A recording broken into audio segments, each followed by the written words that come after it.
The compliance report stared back at me from 3 monitors, each screen a testament to how far people would go to hide their financial crimes. Bank statements with manufactured entries, contracts with forged signatures, transaction histories edited to hide embezzlement. After 8 years as a forensic accountant in Chicago, I'd seen every variation of greed dressed up as legitimate business. My name is Samuel Morgan. I'm 32 years old, and I work for Kellerman and Associates, one of those firms that corporations hire when they suspect someone's hand has been in the cookie jar but need proof that will hold up in court. It's detail-oriented work that most people find mind-numbing, but I've always had a talent for seeing patterns where others see chaos, for finding the one thread that, when pulled, unravels everything. The office was quiet this late on a Thursday evening. Most of my colleagues had left hours ago, rushing home to families and dinners and normal lives. I stayed because the numbers didn't lie, and somewhere in these spreadsheets was evidence that would either save or destroy careers.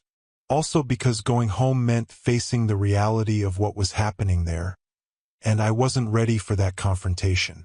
Not yet. The current case involved a CFO who'd been siphoning money through ghost vendors for 3 years. Classic scheme, almost boring in its predictability. Create fake companies, submit false invoices, approve them yourself, pocket the cash. The only creative part was how he'd hidden it, layered through cryptocurrency exchanges and offshore accounts. But every criminal makes mistakes, and his was using the same IP address to access both his legitimate work accounts and his fraud network. Digital breadcrumbs leading straight back to his home office. My phone vibrated with a text from my sister Emma. She's crying again. Can hear her through the wall. This can't go on.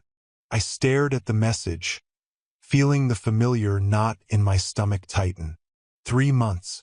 It had been 3 months since Grandma Helen moved in with my parents, and every day brought new evidence that it was the worst decision she'd ever made. But what choice did she have? 78 years old, recently widowed, struggling to maintain a house that had become too big and too expensive after Grandpa's death. The crying was new, though. For the first 2 months, Grandma had maintained her dignity, her stubborn Polish pride refusing to let them see how much their treatment hurt. If she'd started crying where Emma could hear, things had escalated. Another text from Emma. Dad's yelling about money again. Can you come over? Then another. Mom just called her a parasite. A parasite, Sam.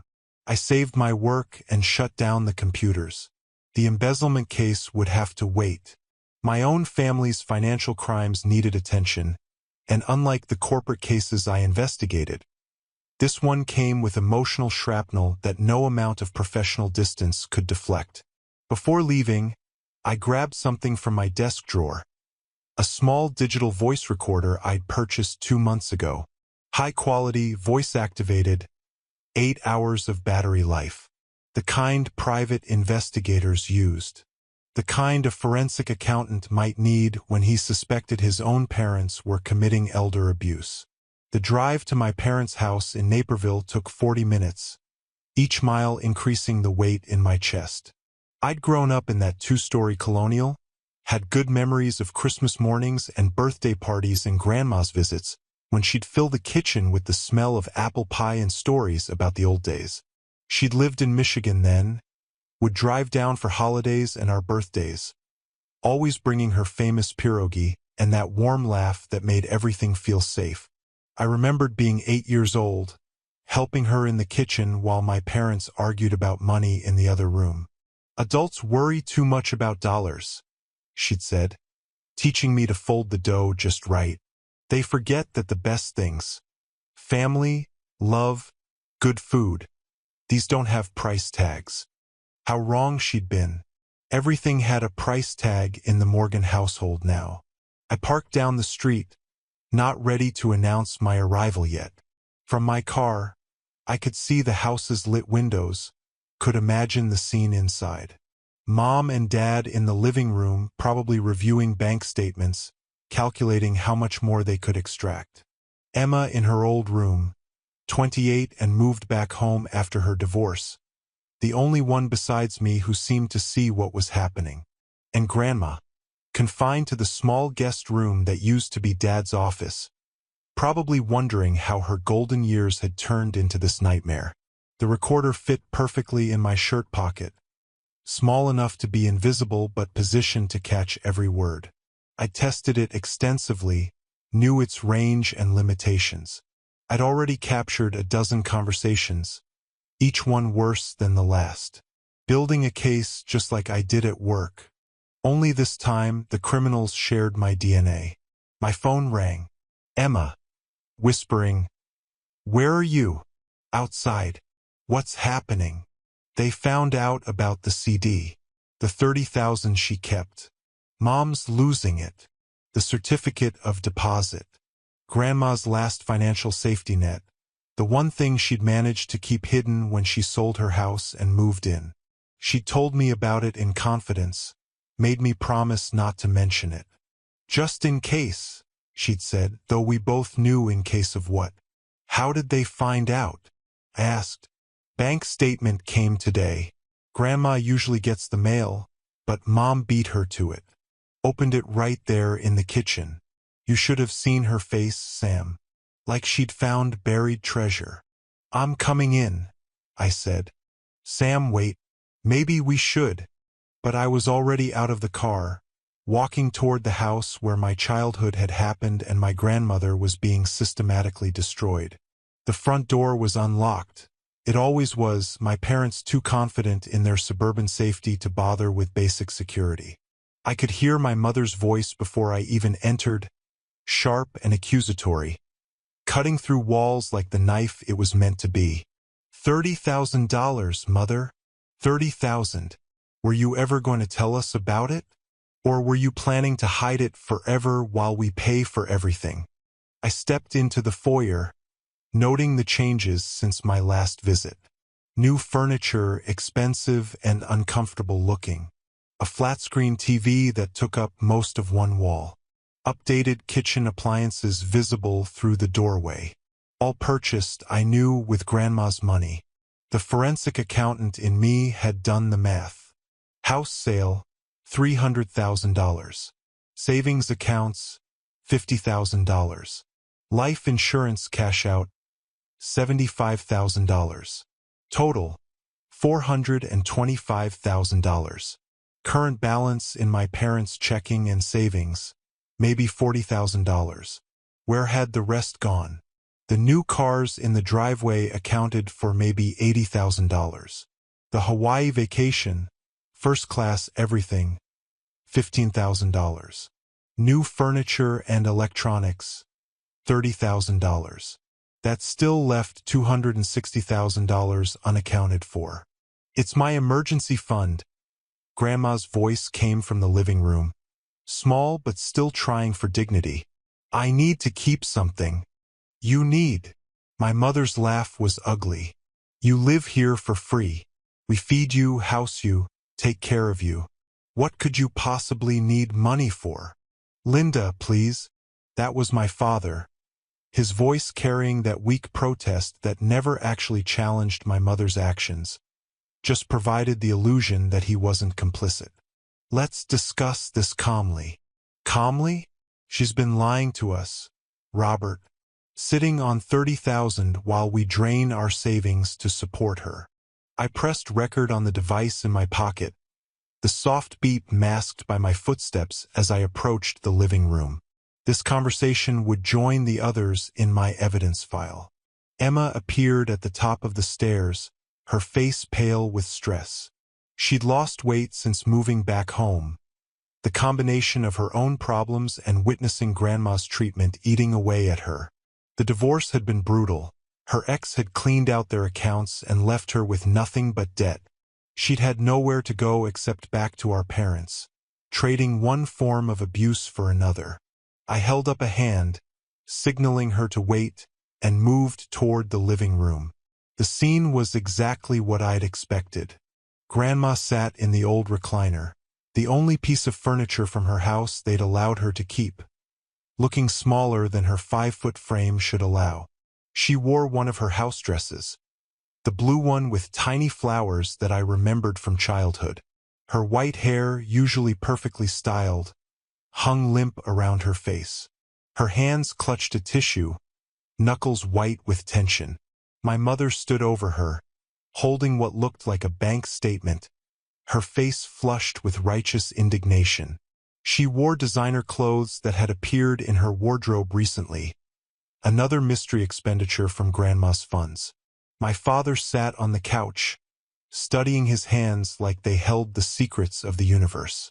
He'd gained weight recently, stress eating his way through his guilt. "Evening," I said, stepping into the room.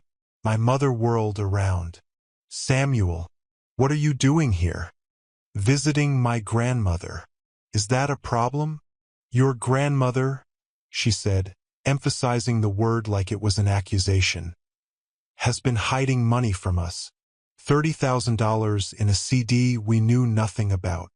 "Her money," I pointed out, "from selling her house. The house she owned free and clear for 20 years.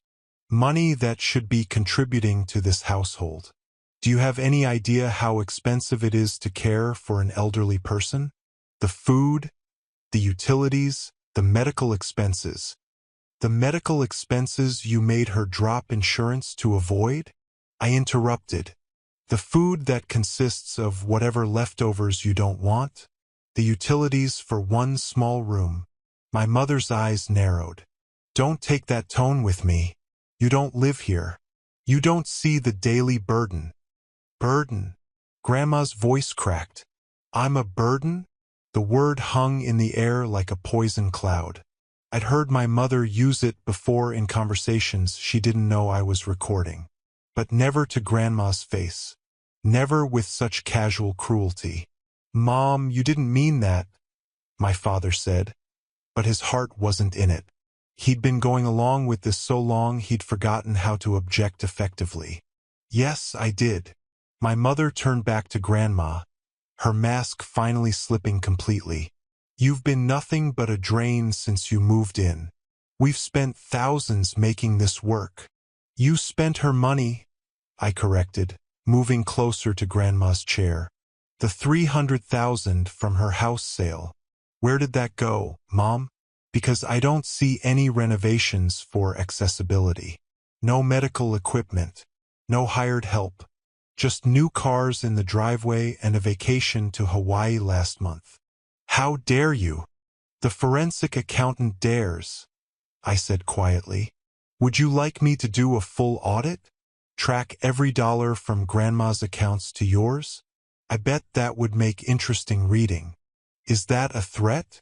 My father finally looked up, some spark of his old authority trying to surface. "It's an offer of professional services. Pro bono, of course. Family discount." The room went silent except for the sound of Grandma's labored breathing.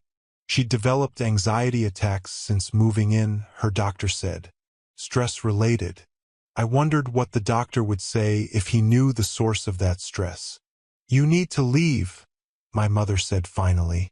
"This is a family matter." "I'm family. So is Emma. So is Grandma. Or did you forget that when you started seeing dollar signs? Get out." Her voice was low, dangerous. "And take your accusations with you." I looked at my father. "Dad?" Nothing to say. He met my eyes, and I saw something that might have been shame flicker across his face. But it was quickly replaced by the resignation I'd grown accustomed to. "Your mother's right, Sam. This isn't your business." "Financial elder abuse is everyone's business," I said. "Ask the state's attorney. They're very interested in these cases lately, especially when there's documentation." The threat hung in the air like smoke. My mother's face went from red to pale so fast I thought she might faint. My father straightened, finally showing some backbone, though not in the way I'd hoped. "Are you threatening us?" he asked. "I'm stating facts. Grandma sold her house and moved in here with significant assets. Those assets have mysteriously disappeared while she's been systematically isolated from friends, discouraged from leaving the house, and now berated for keeping a small emergency fund. Any investigator would find that pattern interesting. You little... My mother started forward, but Dad caught her arm. Linda, not in front of... He gestured toward Grandma. In front of what? The cash cow? Because that's all she is to you, isn't it? I pulled out my phone, scrolling to a recording from last week. Should I play the conversation where you called her exactly that? Or the one where you discussed how much longer she might live and whether it was worth keeping her around? You recorded us? My mother's voice went shrill. In our own home? Protecting evidence, I said calmly. You taught me that, Mom. Remember? Always have proof. Never trust anyone's word. Of course, you meant in business. But family's just another business to you, isn't it? Samuel. Grandma's voice was stronger now. Please, don't make this worse. I knelt beside her chair, taking her trembling hand. It felt like bird bones wrapped in tissue paper, so different from the strong hands that had taught me to make pierogi. Grandma, you don't have to accept this. You have rights. You have options. I have nowhere else to go, she whispered. I sold my house. My friends think I'm happy here. I'm trapped. She's being dramatic, Mom snapped. Mother, you're not trapped. You're cared for, federal housed. All we're asking is that you contribute fairly to the household that supports you. With her last 30,000? Emma had come down the stairs, unable to stay silent anymore. Haven't you taken enough? Another ungrateful child heard from, my mother said. Living here rent-free while judging how we manage our household. I pay rent, Emma protested. $500 a month, which is all I can afford since the divorce. Barely covers your food, Mom dismissed. And don't get me started on the utilities you use. The water bill alone. You mean the water bill that's the same as it was before either of us moved in? I interrupted. I've seen the statements, Mom. The only utility that's increased significantly is the cable bill. Because you added premium channels. With Grandma's money. Enough! My father stood, trying to assert authority he'd long since abdicated. This kind of talk isn't helping anyone. It's helping me understand why Grandma cries at night, Emma said quietly. Why she barely eats anymore. Why she hasn't left the house in a month except for doctor's appointments. She doesn't want to go out, my mother insisted. Tell them, Mother. Tell them how you prefer to stay in your room. Grandma looked at each of us in turn. Her eyes filled with tears, but also something else. Anger, maybe, or just exhaustion from pretending. I prefer to stay in my room, she said slowly. Because every time I come out, you remind me how much I cost. Every meal is a calculation. Every shower is timed. Every light I turn on is noted. I stay in my room because at least there, I can pretend I'm still a person and not a... What did you call me last week, Linda? An expensive pet. The silence that followed was deafening. Even my mother seemed shocked that Grandma had actually spoken the truth. I think, I said carefully, that Grandma needs a break from this environment. How about she comes to stay with me for a few days? Let everyone cool down. Absolutely not, my mother said. She's confused. Elderly. She needs supervision. Confused enough to sign over power of attorney? I asked. Because that's what you're after, isn't it? The CD is just the latest discovery. You want control of everything. For her own good. For your own greed.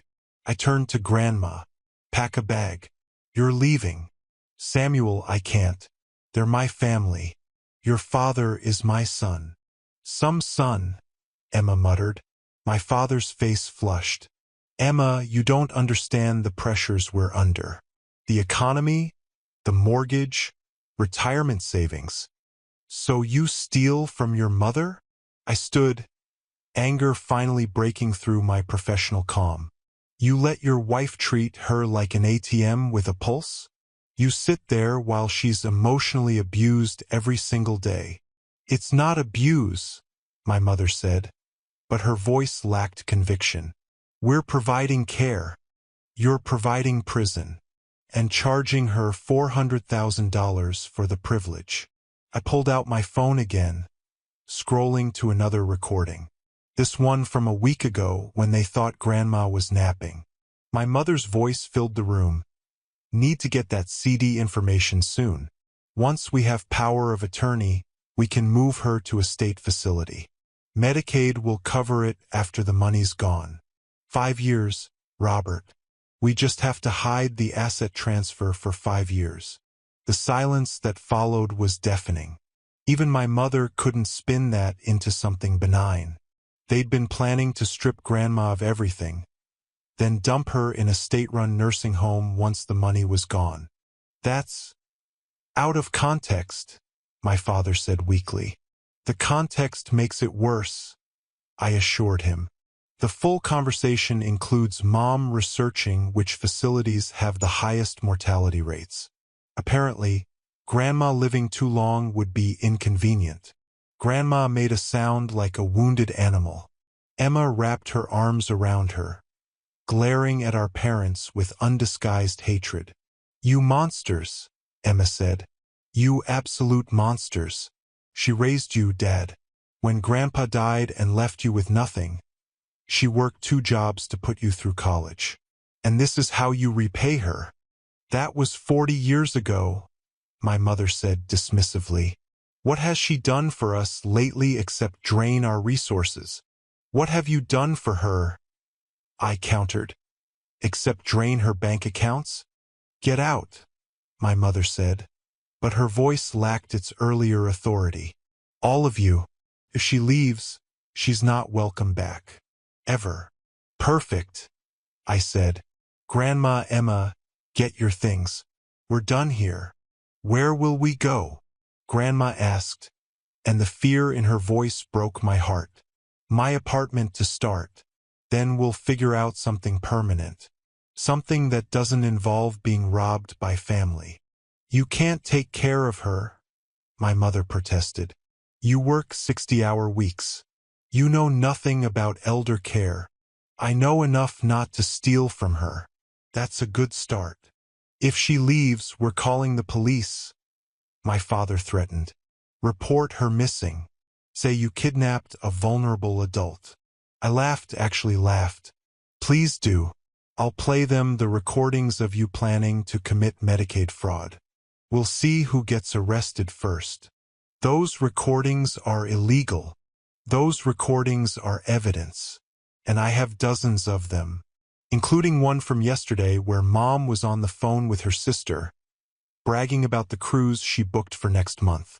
With Grandma's money, of course, while telling Grandma you can't afford her blood pressure medication.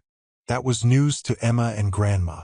I watched my grandmother's face crumble as she realized the depth of the deception. My medication? She whispered. You said insurance wouldn't cover it anymore. I've been rationing my pills.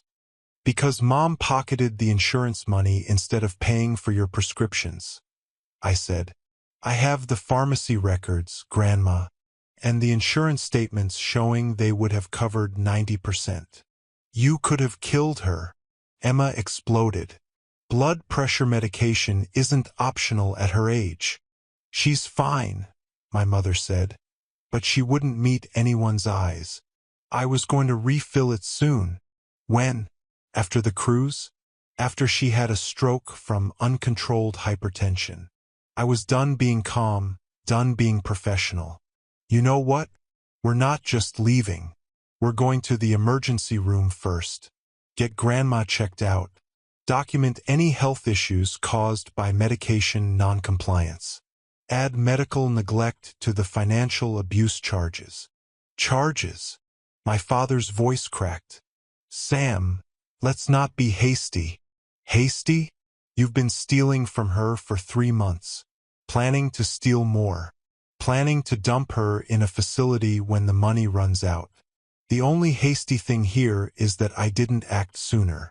Took an hour to pack, though there wasn't much to take. My parents had sold or donated most of Grandma's belongings when she moved in, claiming they were downsizing for her own good. Her entire life now fit in 2 suitcases and a cardboard box. Emma packed her own things, making the decision to leave without even discussing it. "I'd rather be homeless than stay here," she said when Mom protested. "At least homeless people have dignity." "You'll be back," my mother predicted. "Both of you, when reality sets in. When you realize how hard it is to not be thieves." Finished. "I think we'll manage."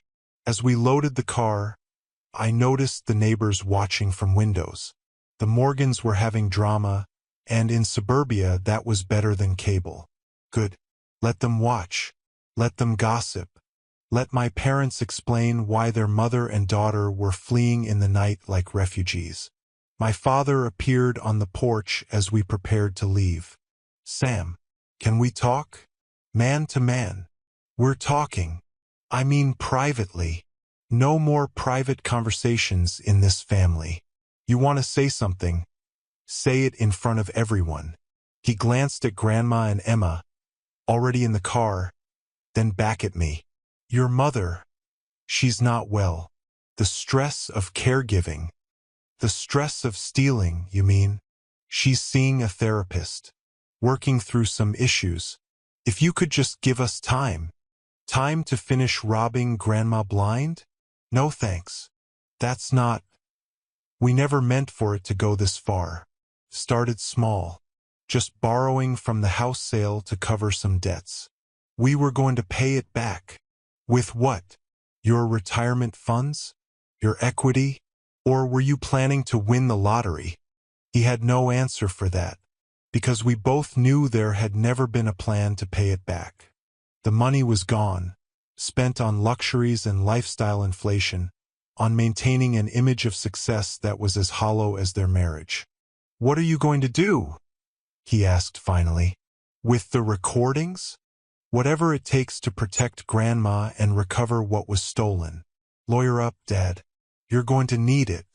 "Sam." "And Dad?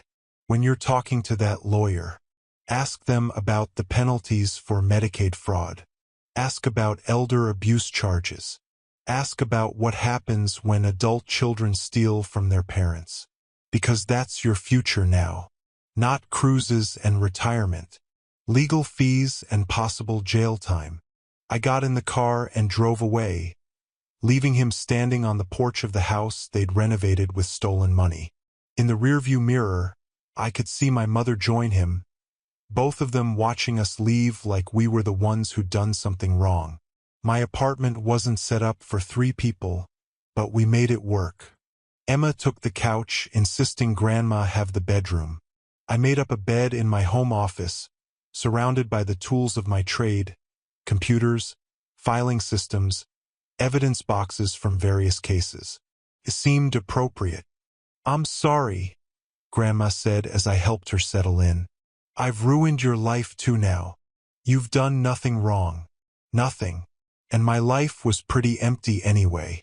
Work and sleep, rinse and repeat. At least now I have a purpose beyond making rich companies richer. Your parents will never forgive this." Good. Forgiveness requires repentance, and they're incapable of that. She was quiet for a moment, studying her hands. "The recordings. How long have you been collecting them?" "Since the 2nd week you moved in. I heard Mom talking about your finances and realized what was happening. My job trained me to document everything." "You knew all along?" "I suspected. Then I knew. I should have acted sooner, but I kept hoping I was wrong, that they'd come to their senses, that Dad would grow a spine." I sat on the edge of the bed. "I'm sorry it took me so long to act." "You were building a case," she said with a small smile. like a real detective, like a forensic accountant who loves his grandmother and hates watching her be abused. What will you do with them? The recordings. First, we see a lawyer, elder law specialist. Then we file for recovery of stolen assets. Then, depending on what the lawyer says, we might involve the state's attorney. Criminal charges? Her voice was small. Against my own son? Against two adults who committed financial elder abuse. The fact that they're related to you makes it worse, not better. They violated a position of trust. He's still my baby, she whispered. I remember when he was born. So small, so perfect. Where did I go wrong? You didn't. He made his choices. Mom made hers. This isn't on you. Emma appeared in the doorway with tea. I called in sick for tomorrow. Figured we could look for a proper place for all of us. Maybe a 3-bedroom rental. You don't have to uproot your life for me, Grandma protested. What life? Emma laughed bitterly. Living with parents who see me as another income source? Working retail while they guilt me about my failed marriage? At least with you and Sam, I'll be with people who actually care about me. We'll need to be careful about the money, I said. Grandma's CD needs to stay protected while we fight to recover the rest. My salary can cover rent and basics. But I can contribute, Emma interrupted. My job doesn't pay much, but it's something. And maybe once we're settled, I can finally finish my degree. The one Mom said was a waste of money? I remembered. Teaching, right? Elementary education. Turns out loving kids doesn't generate enough income to matter in the Morgan household. Everything's about income in that house, Grandma said sadly. When did my son become someone who measures love in dollars? When he married Mom, Emma said bluntly. She's always been about the money. Remember when she tried to get you to sign over your house 5 years ago, right after Grandpa died? I did remember. Mom had shown up at the funeral with paperwork, claiming it would simplify things if Grandma signed the house over to them. Grandma had refused, thank God. But it showed Mom had been planning this for years. We talked until midnight, planning a future that looked nothing like what any of us had imagined but felt more honest than anything we'd experienced lately. 3 generations fleeing the same toxic environment, building something new from the wreckage of family dysfunction. The next morning, I took a personal day and made phone calls. First to a law school friend who'd specialized in elder law. Then to a realtor about rental properties. Then to my bank about adding Grandma to my accounts temporarily to ensure her access to funds. The lawyer, Jennifer Chun, was exactly what we needed: sharp, angry on Grandma's behalf, and experienced in financial abuse cases. The recordings are gold, she said after reviewing everything. Clear evidence of exploitation, planned Medicaid fraud, medical neglect. The question is how aggressive you want to be. We can go civil and just try to recover assets, or we can involve criminal prosecutors. What do you recommend? I asked. Both. Your parents committed crimes. The fact that the victim is your grandmother doesn't change that. If anything, it makes it worse. They violated a position of trust. I don't want them in jail, Grandma said quietly. I just want my money back. And my dignity. We'll start with asset recovery, Jennifer agreed. But keep the criminal option open. Sometimes the threat is enough to motivate cooperation. She spent 2 hours with us, documenting everything. The house sale, the insurance cash-out, the systematic draining of accounts. She calculated the theft at close to $400,000, plus damages for emotional distress and medical neglect. The medical neglect is particularly serious, she said. Withholding necessary medication while pocketing insurance payments? That's not just theft, it's endangerment. A prosecutor would love that. What about the Medicaid fraud planning? I asked. Conspiracy to commit fraud. Also serious. The recordings make it clear they knew exactly what they were doing and that it was illegal. That's intent. The legal letter went out that afternoon. 24 hours for my parents to respond before formal proceedings began. Jennifer had frozen their accounts pending investigation, a move that would prevent them from hiding assets but would also, I knew, enrage my mother. I was right. The calls started within hours. "How dare you?" my mother's voicemail screamed. "Freezing our accounts? Having lawyers threaten us? This is how you treat your parents." Delete. "Sam, it's Dad. We need to talk. This has gone too far. Please call me." Delete. "You've kidnapped a vulnerable adult. We're calling the police." Delete. "Samuel Morgan, you answer your phone right now. That woman has filled your head with lies. She's manipulating you just like she manipulated us into taking her in." Delete. "The mortgage payment is due. If we can't access our accounts, we'll lose the house. Is that what you want?" Delete. "Your mother is having a breakdown. Please, Sam. Let's handle this as a family." Delete. "We'll give back some of the money. Just call off the lawyers." That last one made me laugh. Some of the money, like they were doing us a favor by returning a fraction of what they'd stolen. By evening, the messages had evolved from angry to desperate. 50,000. "We'll return 50,000 and call it even." "The neighbors are asking questions. This is humiliating." "Your mother's sister called. The whole family knows. Are you happy now?" "Please, Sam. I'm your father. Doesn't that count for something?" I played that last one for Grandma and Emma as we ate Chinese takeout in my small dining room. Grandma listened to her son's voice, tears rolling down her cheeks. "He sounds scared," she said. "He should be," Emma replied. "He's been caught stealing hundreds of thousands from his own mother. But he's still the man who let Mom abuse you," I interrupted gently. "Who sat silent while you cried. Who planned to dump you in a state facility after the money ran out. Being your son doesn't absolve him of that." Emma had spent the day apartment hunting and found a perfect 3-bedroom in a senior-friendly complex. First floor, accessible bathroom, community garden where Grandma could grow her tomatoes. The rent was reasonable, and they were willing to work with our unusual situation. "I can cover the deposit and first month," I said, reviewing the lease. "I have the CD," Grandma reminded me. "I can pay." "No, that stays untouched until Jennifer gives us the all-clear. This is on me. I can't let you." "Grandma, they stole $400,000 from you.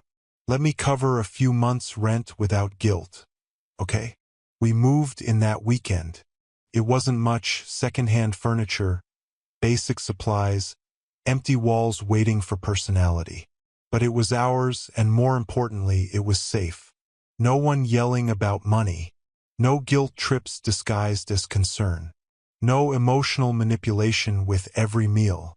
I'd taken Monday off to help set up the apartment, which is why I was there when the police arrived. Samuel Morgan? The officer was professional but clearly uncomfortable.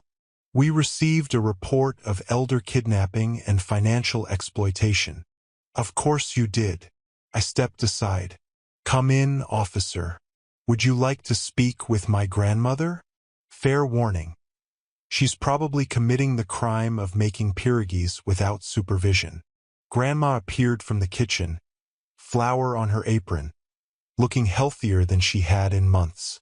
"Officer, is there a problem?" "Ma'am, are you Helen Morgan? Your son reported you missing and possibly being held against your will." "My son?" Grandma's voice hardened. "The one who stole my life savings? That son?"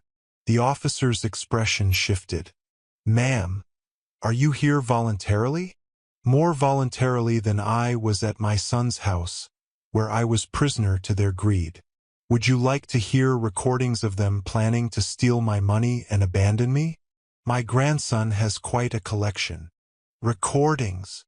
The officer looked at me with new interest. 3 months' worth, including discussions of Medicaid fraud, financial exploitation, and medical neglect. I'm a forensic accountant. I document everything. I see. He made notes. Ma'am, do you feel safe here? Safer than I've felt in months. My grandson and granddaughter are taking wonderful care of me. No one's stealing my money or withholding my medication or calling me a burden. Would you be willing to make a statement about the alleged financial exploitation? Officer, I interjected. Our attorney is Jennifer Chan. She's already filed civil proceedings and is in discussion with the DA's office about criminal charges. Here's her card. He took it, looking relieved to pass this mess to someone else. I'll file a report indicating Mrs. Morgan is safe and here voluntarily. Your parents may face charges for false reporting. Add it to the list, Emma said from the doorway. After he left, we sat in our small living room, processing what had just happened. My parents had actually called the police, trying to force Grandma back into their control. The desperation was escalating. Jennifer called an hour later. Your parents' attorney reached out. They're willing to negotiate. Can you come to my office tomorrow? All of us. Just you initially. Let's see what they're offering before we involve your grandmother. The meeting was in a conference room that screamed expensive legal fees. My parents' attorney, David Sterling, looked like he'd rather be anywhere else. Jennifer had shared the recordings with him, and his face suggested he'd advised his clients to flee the country. My clients are prepared to return $100,000. He began without preamble. Out of $400,000 stolen, Jennifer noted. That's not even a good start. They have expenses. The house, the cars, all purchased with stolen funds. Next, Mrs. Morgan lived with them for 3 months. Room, board care, imprisonment, theft, and abuse. Your clients withheld medication while pocketing insurance payments. They're lucky we're starting with civil proceedings instead of criminal. Sterling shifted uncomfortably. What does your client want? Full restitution, $350,000, representing the house sale, insurance cash-out, and other stolen assets, plus $50,000 in damages for emotional distress and medical neglect, plus legal fees. That's impossible. They don't have that much liquid. Then they can sell the cars bought with stolen money. Take out a mortgage on the house upgraded with stolen money. Liquidate the retirement accounts they padded with stolen money. I don't care how they get it, but they will make Mrs. Morgan whole. Or we proceed with criminal charges. Financial exploitation of an elderly person, conspiracy to commit Medicaid fraud, medical neglect causing potential harm. Your clients are looking at significant jail time. Sterling paled. I need to consult with my clients. 24 hours, Jennifer said.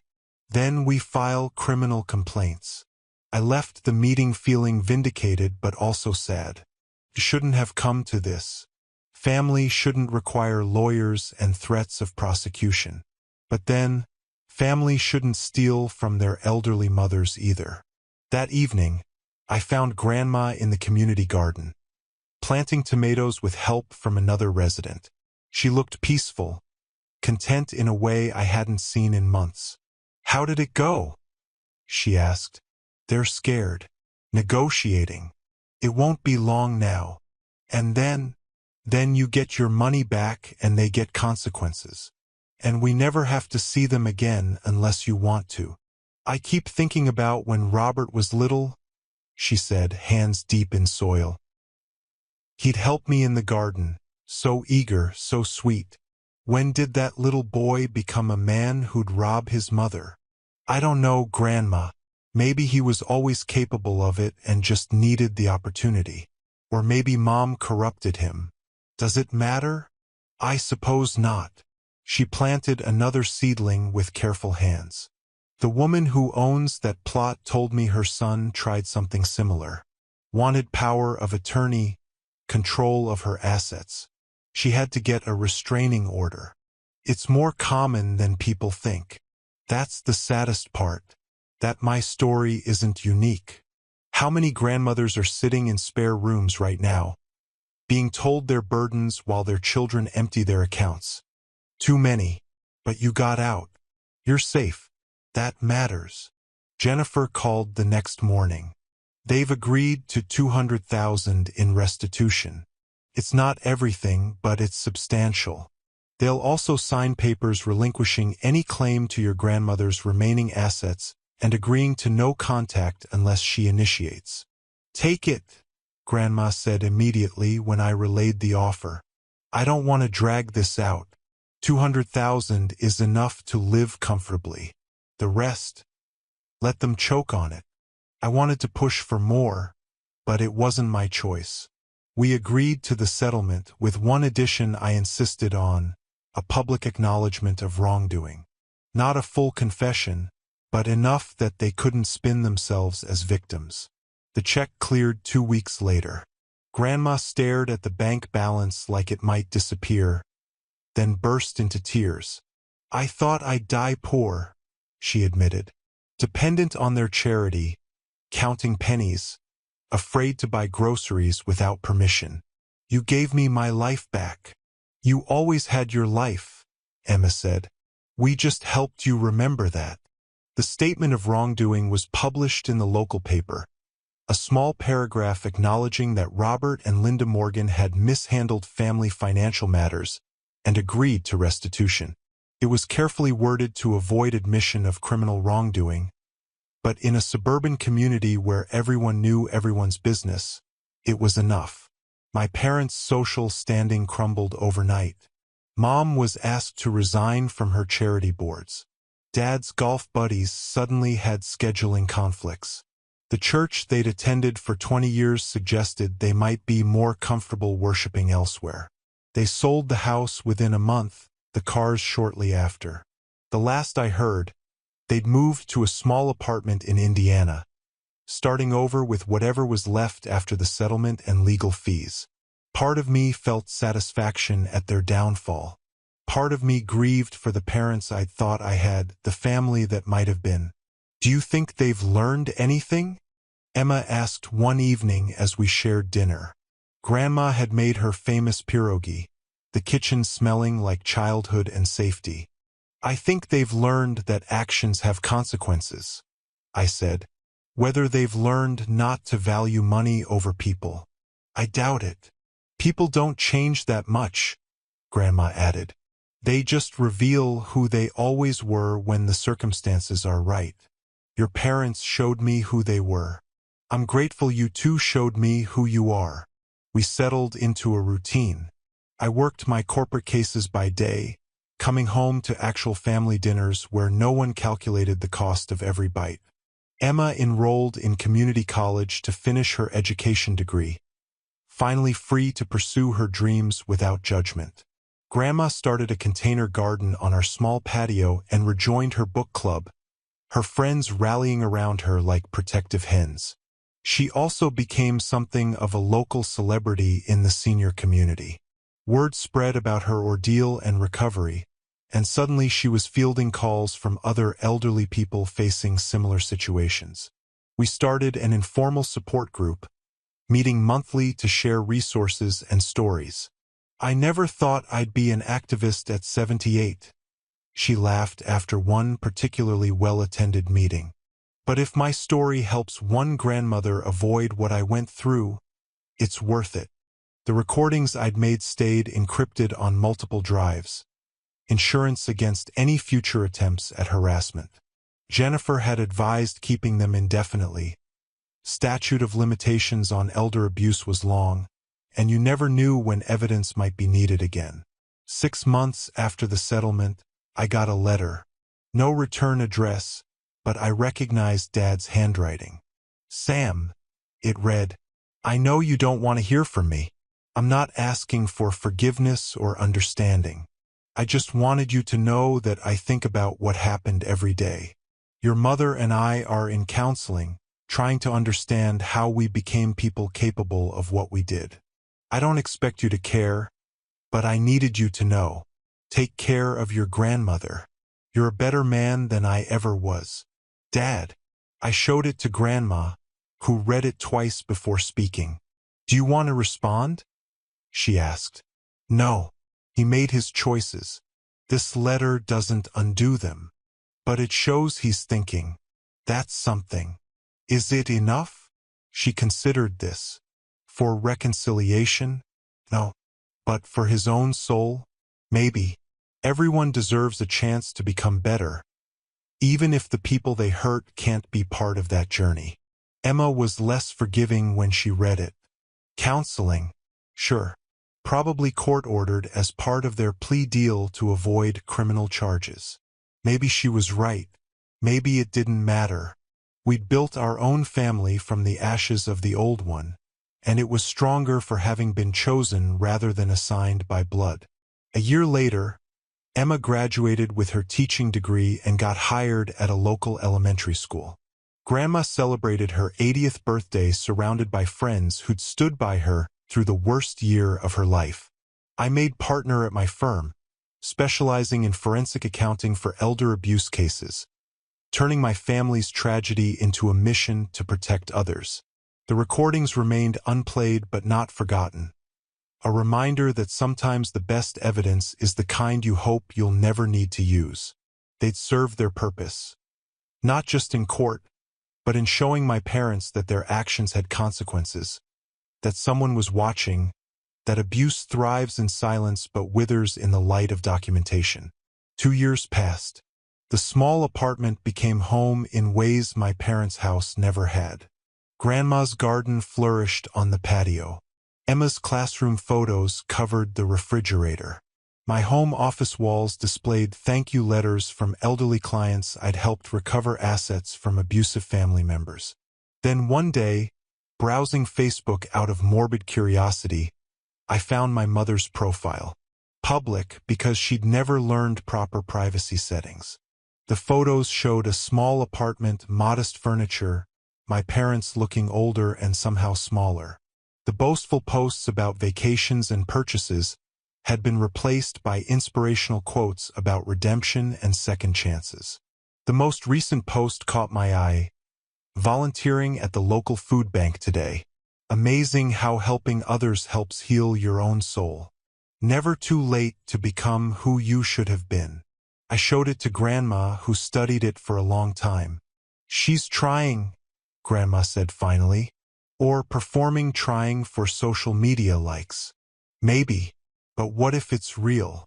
What if losing everything taught them something? Would it matter if it did? Grandma was quiet for a moment. Not to our relationship. That bridge burned when they chose greed over love. But to their souls? Yes. Everyone deserves a chance to become better, even if they can never repair what they broke. You're more forgiving than I am. No, she corrected.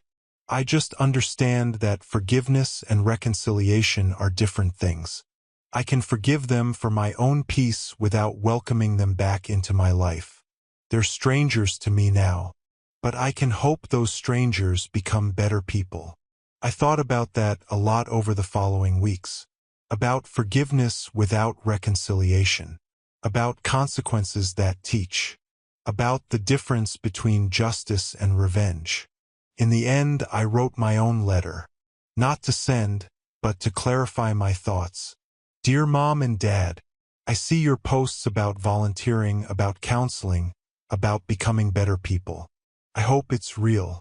I hope you've learned that money means nothing compared to love, that things matter less than people, that the vulnerable deserve protection rather than exploitation. But your education came at Grandma's expense. Your enlightenment cost her security, dignity, and faith in her own son. That price was too high. So yes, become better people. Help others. Build a life based on service rather than selfishness. But do it there, far from us, with the strangers who don't know what you're capable of when you think no one's watching. We're building our own life here. Grandma, Emma, and I. A family based on choice and trust and the radical idea that love shouldn't come with a price tag. You're not part of it because you chose not to be, long before we left that night. I recorded your words, but more importantly, I recorded your actions. They told the truth about who you were. Maybe now you're becoming different people. I hope so. The world needs more good people and fewer predators. But you'll do that becoming without us. Some bridges, once burned, light the way forward rather than back. Your son, but no longer your victim, Samuel. I never sent it. But writing it helped me close that chapter, file it away with the recordings and the legal documents and all the other evidence of a family that chose money over love and lost everything that mattered. The recordings still exist, encrypted and backed up and ready if needed. But the best revenge isn't playing them for the world. It's living well without the people who made them necessary. It's Sunday dinners where no one counts the cost. It's grandma's laughter returning. It's Emma teaching children with the patience our parents never showed. It's the family we chose over the family we were given. And sometimes, late at night when I check on grandma, a habit born from those months of fear, I see her sleeping peacefully in her own room, in her own space, with her dignity intact and her remaining money secure. No one will ever again call her a burden or calculate her worth or make her cry behind closed doors. That's what those recordings bought us. Not just restitution or justice, but freedom. The freedom to build something better from the ashes of what greed destroyed. It was worth every recorded word, every legal battle, every burned bridge. Because in the end, we didn't just escape predators. We became the family we'd always deserved to be. Just 3 generations of Morgans who learned that real wealth isn't measured in dollars stolen but in love freely given. And that's a recording worth keeping forever. Thank you for listening to my story. If you're like me, someone who spent years trying to earn love that was never truly offered, you know these aren't just stories. They're mirrors of our deepest wounds and greatest triumphs.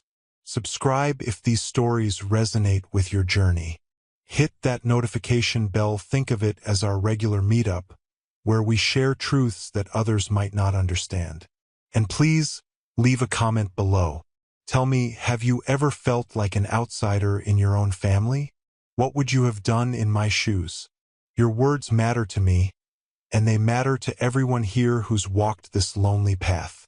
Tomorrow, I'll be back with another story. Until then, remember, family isn't always blood, and sometimes the greatest gift is discovering who you truly are. Take care of yourself. You deserve it.